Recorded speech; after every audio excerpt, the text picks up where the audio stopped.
Warpugs. So, today we are going to be checking out something from Reggie, and this was requested by Lord Farquaad. And for all intents and purposes, Warpugs, this is going to be all about World War I tactics. This, I am almost 100% sure at this point that we're going to be witnessing a lot of war crimes in this.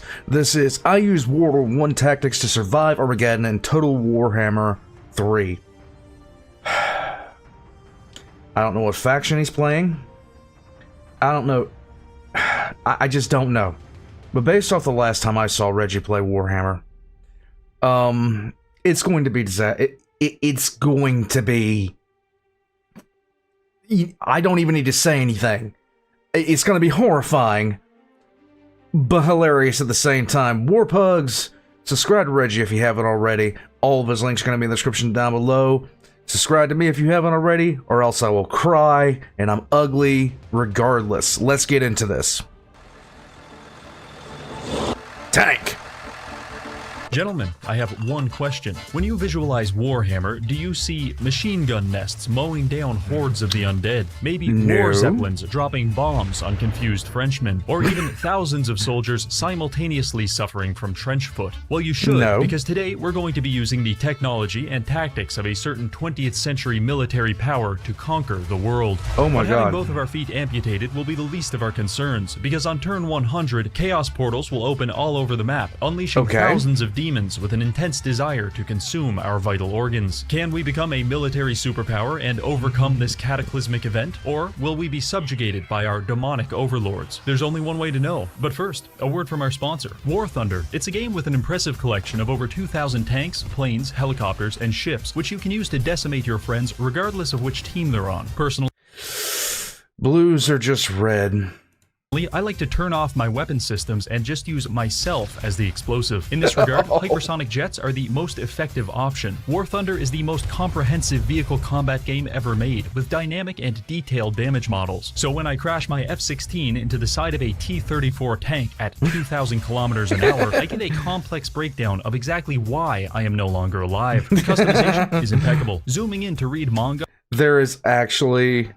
Yes, this does happen. This does exist. Off the side of a Japanese tank, simply incredible. Finally, the graphics are so good I've suffered a mental break and I don't know what's real anymore. Play War Thunder for free on PC, Xbox, and PlayStation. If you use my link in the comments, you'll get a bonus pack with free stuff. And if you don't use it, free stuff. I'll find you. Here we are in the lovely old world. It's very much the same, except Karl Franz is now an ultra-nationalist and he's wearing a pickle hob. Normally, the Empire operates as a collection of city-states that eventually confederate through a series of popularity contests. It's a little like democracy, which is nice because democracy is a system by the people and for the people. But the people are retarded. And I don't have time for such political machinations, so instead we'll be doing all of our diplomacy with the business end of a machine gun. We start by introducing ourselves to our neighbors. Hello and goodbye. I know these tactics might seem excessive, but we need to aggressively develop our empire if we want to have any hope of surviving Armageddon. Because I may have put it on max difficulty. With our first enemy defeated, we can now recruit some conscripts. They're our weakest unit, and they're also preposterously expensive, but with a bit of focus fire, they can assassinate enemy generals in one volley, so not bad. Clearly, we're going for quality over quantity. Our campaign started off quite well. We bounced around Reichland, liberating settlements from the tyrannical Polish menace. So impressive I'll take it. Was our blitzkrieg that a beast wizard wanted to join the army. I know he may appear to be some kind of homeless schizophrenic, but he's actually just your average Los Angeles man, so I let him join our crusade. Now, in an effort to immediately bankrupt my own government, I decided to start building a second army led by the legendary General Wilhelm von Zollernholm. And yes, you have to do what you have to do. Honestly, make the second army. We stand behind you.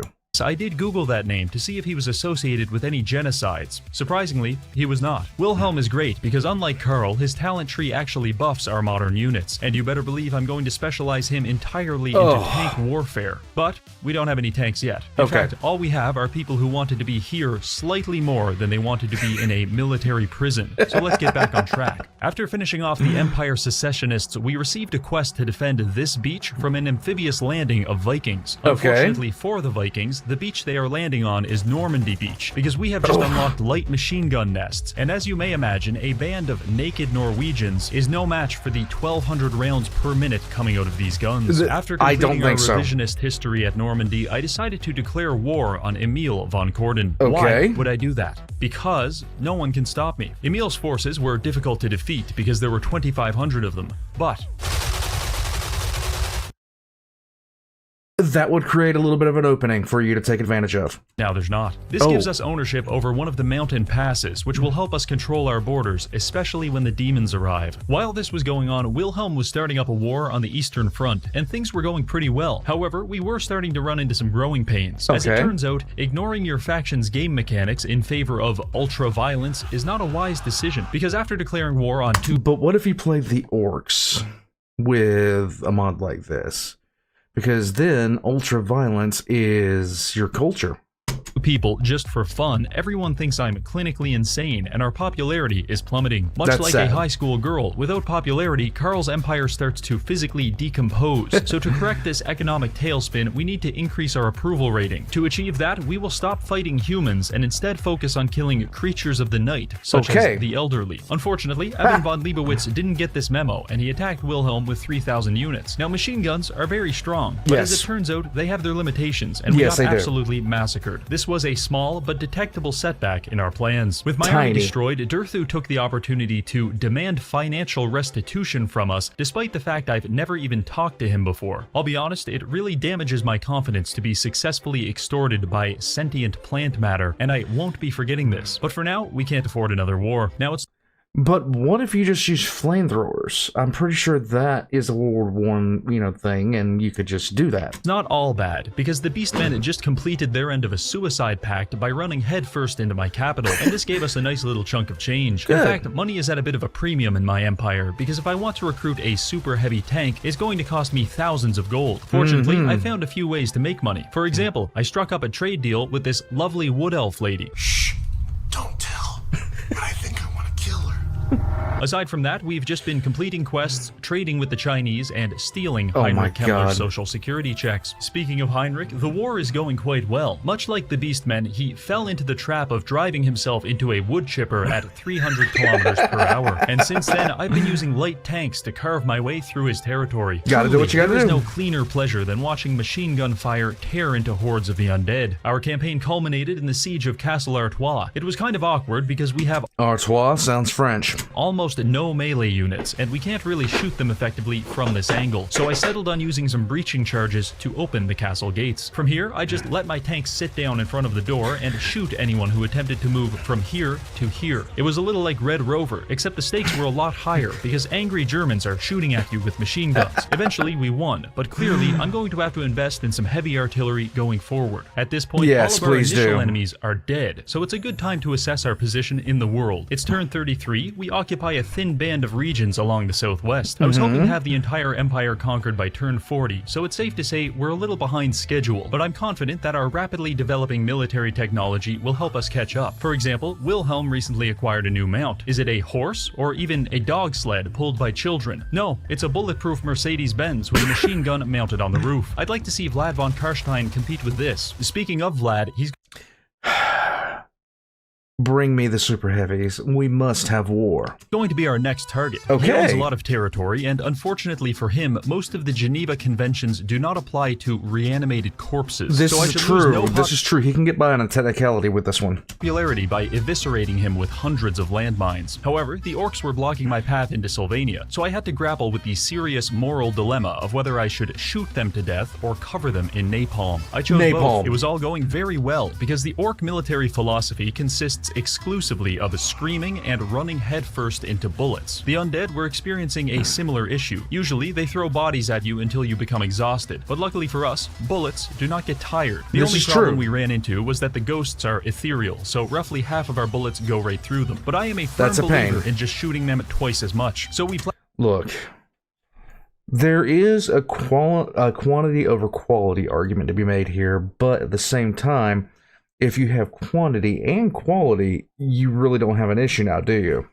Plowed forward, capturing Grenstadt, Schwarzhaven, and Fort Obersteyr. And just as my military conquest was about to send me over the edge into an erection-induced coma, tragedy struck. Clan Scryer declared war on me. It's alright though, they're strength rank 21 and we're rank 2, so surely they won't invade me with 3 armies, you son of a bitch. You look like a smart guy, so I probably don't have to tell you, but this is really bad. Because for every Skaven we can see, there are probably 10 that we can't. With all of my generals tied up in the east, Ikit Claw had a fantastic time detonating nuclear devices on my peasant militias. To make the situation even more embarrassing, the orcs actually started defeating us by changing their army composition. Did they also develop heavy machine guns, you may ask? Nope, not even close. They just put themselves on pigs and drove into my gun line really fast. The only silver lining to all of this was that I convinced Balthazar Gelt to confederate with me, which expanded my borders considerably. Naturally, this decimated my economy because AI build their empires in the same way a recently lobotomized man builds a helicopter, which is to say, this is extremely true. Well. Anyway, after sorting that out, I sent Gelt back to deal with the Skaven, and since he is a wizard of metal, I gave him some very heavy metal to work with. I approve of this message 110% and would give him 3 more. Aside from that, Wilhelm went on a paid vacation to the lovely city of Skavenblight to burn it to the ground and stomp on the ashes. Our capture of Skavenblight could be compared to cutting the head off the chicken that is Clan Scryer. The issue is that the body is still thrashing around and shitting all over my territory. However, after 10 turns and several doses of lorazepam, we had finally finished them off. In their place, I installed several puppet governments that were loyal to me. I can't be everywhere at once, but having multiple semi-competent allies spread across the map should be enough. At this point, my blood pressure was finally starting to normalize again, so obviously the ogres decided to rectify that by declaring war and attacking me with 3 gigantic armies. At this moment, the game expects me to just roll over and accept my dick flattening like a good boy, but I said no. I'm fighting this battle, and I'm not going to stop pissing myself until I win. We took up a defensive position atop this hill, and I started skirmishing with my tanks. The ogre race is an exciting experiment in determining just how much fat a body can accommodate before it ruptures at the seams,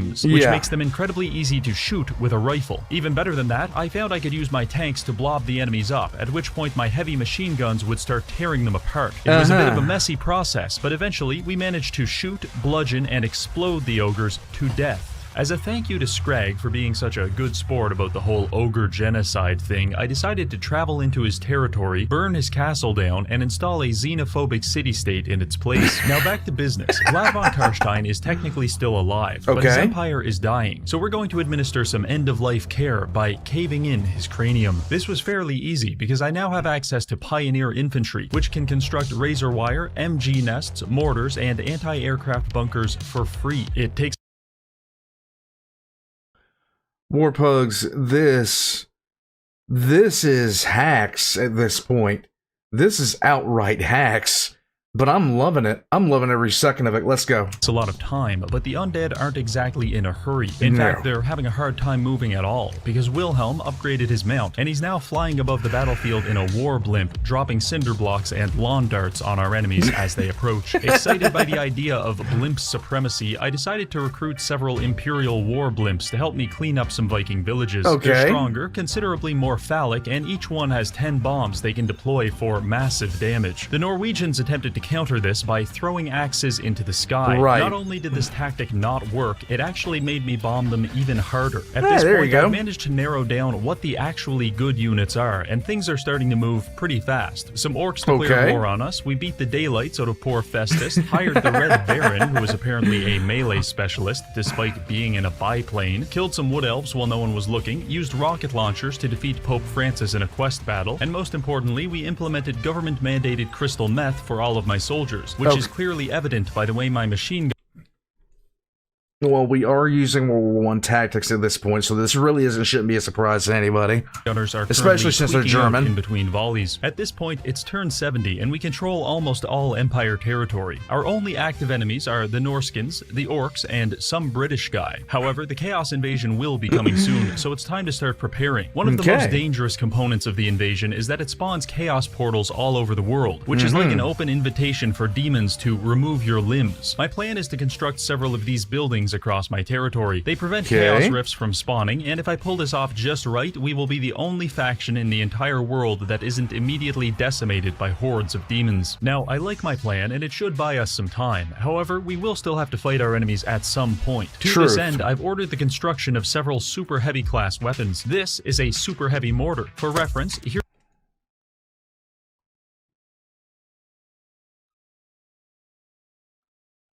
I like the look of this one. Here it is next to our previous generation of artillery, and now here it is turning a group of goblins into fertilizer. So, yeah, we also have this. I know it looks like a tank, but it's actually a Morse code transmitter. The signal is carried by a 40-pound high-explosive shell. The receiver is located somewhere inside this man's gray matter, and the message is death. Finally, the Imperial Sky Destroyer. I haven't even used this one yet, but it cost me 20,000 gold to recruit and another 5,000 for upkeep, so I'm hoping this will be our secret weapon against the apocalypse. While my new units were recruiting, I spent the next couple of turns testing out different weapons. Here, this looks so much fun. Oh my god, this is probably the best thing I've seen on Warhammer. Are some of my favorites. A mobilized anti-aircraft gun. It's fairly good at killing flying units, but I prefer to use it to execute political prisoners at close range. Helicopters. They're quick, fire explosive rockets, and you can land them to refuel their ammo. Nice. Very cool. Finally, we have colonial infantry. Each one can build 3 dirt walls that provide them cover and prevent the enemy from advancing. Of course, it doesn't take long for you to realize you can abuse this mechanic to instantly create an impenetrable fortress of dirt that puzzles even the most intelligent chaos giants. You may be wondering how I experimented with all these war machines. Quite simple, really. I took them across the water and found that the Vikings were very willing to let me test my weapons on them. And by very willing, I mean they weren't able to stop me. Turns out it wasn't climate change that killed the mammoth, it was natural predators, such as carnivorous flights of biplanes. Anyway, our extensive research and development program was actually generating us a lot of money, and the Empire had entered into something of a golden age. Wars were going well, money was flowing, and the Empire was blossoming. Basically, there has never been a better time to be a citizen living in the Empire. So doom is coming. Destroying all in its path. The end is nigh. Okay. You know what? Don't worry about that. I'm sure it's fine. On a completely unrelated note, I'm going to start drafting a few Did you see the size of that Zeppelin? We're gonna be fine. 1,000 people into the army now. We're on the final stretch at this point, and I'm just getting everything prepared. I imagine the literal apocalypse may slightly influence the Empire stock market, so I've saved up plenty of cash, recruited extra armies, and set up 2 layers of walls in all of my settlements. I finished out the next 10 turns fairly relaxed. The only excitement was when we were attacked by Leopold Wolf. For those of you who don't know, Mr. Wolf is an avid collector of traumatic brain injuries. How do I know this? Because I'm the one giving them to him. I don't know much about him, but he's very upset that I own the moot, and every 5 or 10 turns he shows up and starts screaming at me about taking the moot pill. I don't know what that means, so naturally I shot him with an anti-tank rifle. You gotta do what you gotta do. Ambushed by a large Look, don't let these people push you around. You gotta do what you gotta do with this. Quantity of ogres. In case you are wondering, this is what a man's face looks like when he knows he's about to be spit roasted by murderous fat men. Actually, never mind. I was giving General Booger too much credit. But then again, it's hard to command your troops when you are dead. I took this incursion as an opportunity to use my flamethrowers to carve up the ogre kingdom and redistribute it to my vassal. I know. Now here's the thing. Considering ogres, and considering how hungry they always are, if you took a flamethrower to an ogre, would they stop mid-fight to kind of refuel? I'm just saying. It's not outside the realm of possibility that you could see an ogre running by with an ogre leg. That your boys just finished napalming. Cooked to perfection. And they do like eating worse. Never mind, moving on.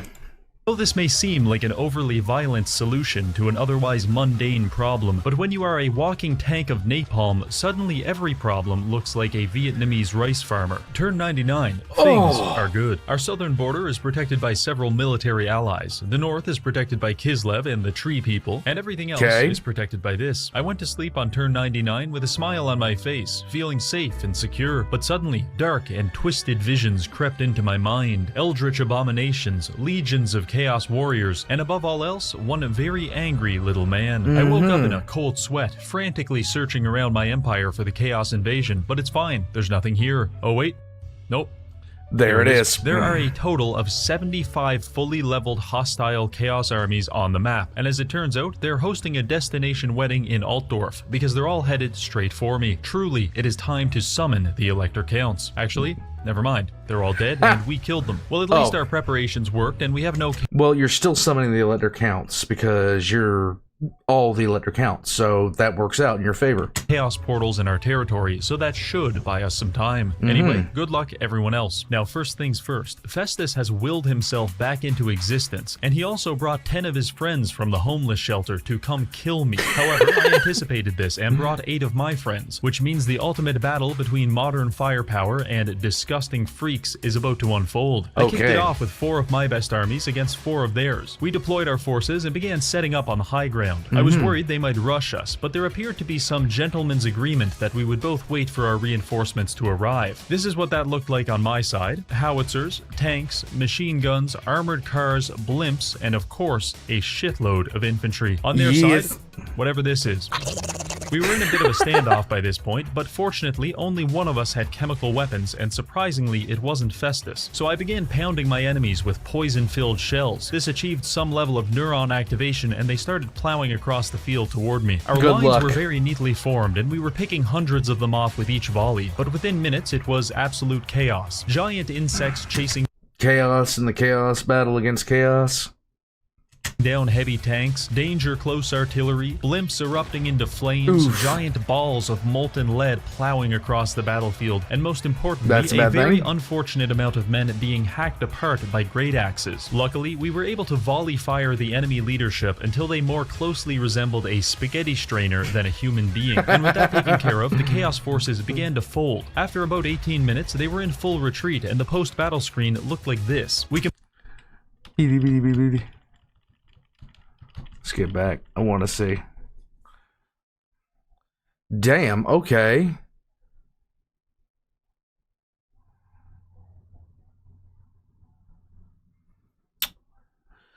That dude lost all but 11 of the army. Nice. Yes, we completed this routine 3 more times to kill Festus and eliminate his faction. It was a victory for mankind, but one thing has become clear. This is not sustainable. My armies are in shambles, and there's still 50 Chaos Legions barreling down on us. Fortunately, we do have a chance. You see, when I enabled this endgame crisis, I toggled a setting called Faction Doom. Basically, the Chaos factions are incredibly strong. However, if we can manage to defeat their main general in combat, the rest of their empire will start to crumble. So I don't have to fight all of this, I just have to find and kill each leader before it's too late. Our first target, Archaon. He's the strongest faction, and also in a surprisingly vulnerable position. I used Festus's portal to take Karl, Gelt, and Claude Dog Burglar? Okay, whatever. I teleported them across the map and started a battle with Archaon. He was very strong, but I have yet to find a man who was able to withstand being shot by 1900 rifles. So anyway, he died, and next turn we had our proof of concept, because he went from being strength rank 1 to rank 89, and all of his armies are disappearing. 1 down, 6 to go. After defeating Archaon, I decided to close the Chaos portal that he used to teleport here. To do this, we had to complete a moderately challenging battle against Demons of Khorne, but after we beat the teenage angst out of them, we were able to close the portal and claim a reward. I took this ridiculously strong sword that will probably corrupt my mind and turn me into a sadistic lunatic, and I'm okay with that. In fact, each type of portal seems to give you a different reward. Khorne gives you access to extremely powerful items. Nurgle gives all of your armies poison attacks and attrition resistance. Tzeentch provides empire-wide buffs and removes Fog of War. And finally, Slaanesh gives you laughably high casualty replenishment and empire growth at the cost of spreading their filthy, filthy corruption. This reward mechanic isn't very narratively important, but I think it's a nice touch, and I like it. Anyway, our next target was Sigvald, accidentally. You see, I tried closing this other Chaos portal, but I fell into it and got teleported directly to Sigvald's femboy empire.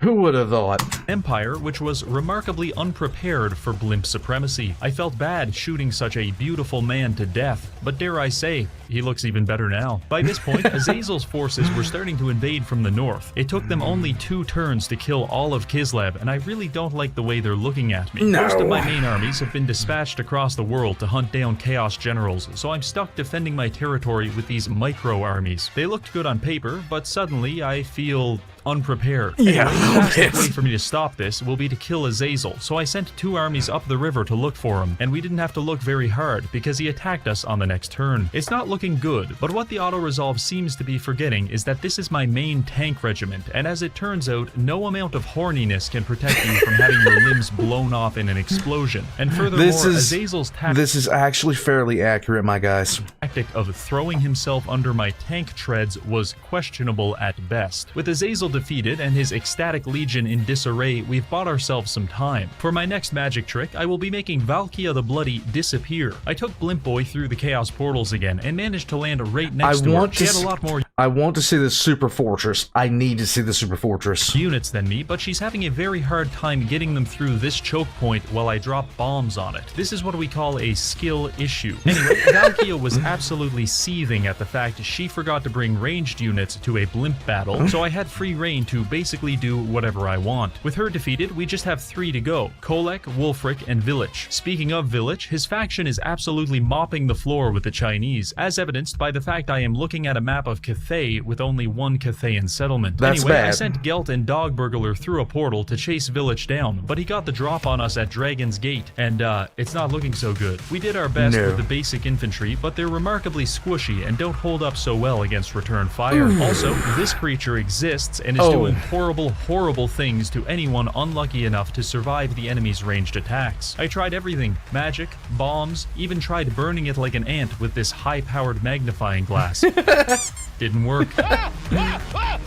Our winning streak was officially over. I suppose it's true what they say: don't send a boy to do a blimp's job. By abusing the very same chaos portals the demons created, I was able to teleport my blimp army directly into the heart of Village's kingdom. And thanks to some questionably balanced units, we were back in the win column, but our territory was still beset by a bunch of miscellaneous freaks, and they're starting to corrupt the environment, which is itself spawning rebel armies. But that's alright, there's just Kolek and Wulfric left. I actually found Wulfric in a very vulnerable position on my northern shores. Alone, and with almost no troops under his command, I dispatched 4 of my militias to deal with him, but perhaps sensing the noose tightening, he, let's just say, deleted himself. I don't know why, but he was there 1 turn and dead the next. You can blame it on a freak accident or a bad horoscope, but personally, I don't care. On to Kolek. In case you couldn't tell, Kolek is fairly dangerous. He wields a hammer the size of 6 grown men, and I have personally never seen him cry even once. We attacked him just outside of Cathay with what's left of our army. We have about 5 units of riflemen, a few blimps on life support, and whatever random regiments of renown I could anxiously recruit before the battle. Kolek's army was composed of 5 units of hell cannons, and basically everyone else was some variation of a person who would like to crush your skull beneath their bare foot. The battle was on, and I breathed Some people are into that, you know. I don't understand them, but some people are into that, I'm just saying. Sigh of relief, because my siege weapons had longer range than his. But as it turns out, Kolek must be a top, because he did not appreciate being pounded. It's all the same to me though, because with his cannons destroyed, I can now safely deploy my blimps into the... Oh. Okay, so I guess I missed one. Anyway, after a little more shelling, we were back on track. Kolek's beasts closed the gap on my gun line very quickly, probably because we were having a hard time aiming while being struck by lightning. This After usually 10 minutes, creates an issue. All of my units were dead, except for a couple of heroes and a blimp which has 230 health. Kolek was still running around hammering my artillery crews into the ground, but eventually Balthazar Gelt killed him by transmuting his body into lead. The blimps may have also helped with this physical transformation. After leaving the battle, we were greeted with an ultimate victory screen. By using trench warfare, chemical weapons, and generally unfair units, we were able to usher in an age of peace. Truly, the world can move forward and live in harmony. Wait, no. We still have unfinished business. In the end, perhaps I was the endgame crisis all along. Alright, big thank you to this month's patrons, and finally, thank you for watching. And also, thank you to War Thunder. You can check out the game using the link in the description or the pinned comment below to receive all this cool stuff. Alright, that's all. See you later. Guys, I could tell you all that using blimps and machine gun nests and artillery and mortars the size of a Volkswagen, all of that in Warhammer Fantasy is strictly put a war crime, and you should feel bad for doing it, but hell, I want to do it. I really, really, really want to use it against the Dark Elves, though. Does anybody else feel that way? Because I think it would be a wildly good use of materials and resources. If we can just find a way to drop a couple of railway guns within 5 kilometers of Nagaroth, I think we could get somewhere. I think we could come to an understanding. And I think it would bring a good deal of peace and understanding to everyone involved in this, in the entire situation. Warpugs, let me know what you think in the comment section below. Join the channel as a member. Join the Patreon if you... And flat out, here's the thing, guys. I am so happy with the way this looks behind me, but I'm going to be doing some more improvements soon. I'm going to be looking at getting shelving, stuff like that. I am going to start getting the... now, I have some more stuff to paint here, like this wall, this wall. This wall's half painted. I ran out of painter's tape yesterday. That's why... Well, I ran out of painter's tape when I started on this. That's why, you know, I haven't gotten over here yet. But I did want to go ahead and get back here because I had everything ready to go. But once I finish all these walls, which will happen this week, by this weekend at the very least, at the very latest, I plan on putting a video of the entire, like, process on the 3rd channel. Warpugs, thank you for joining me. I'm gonna head out from here. Time to get to editing, back to editing the Officio Assassinorum video. I will catch you guys next time.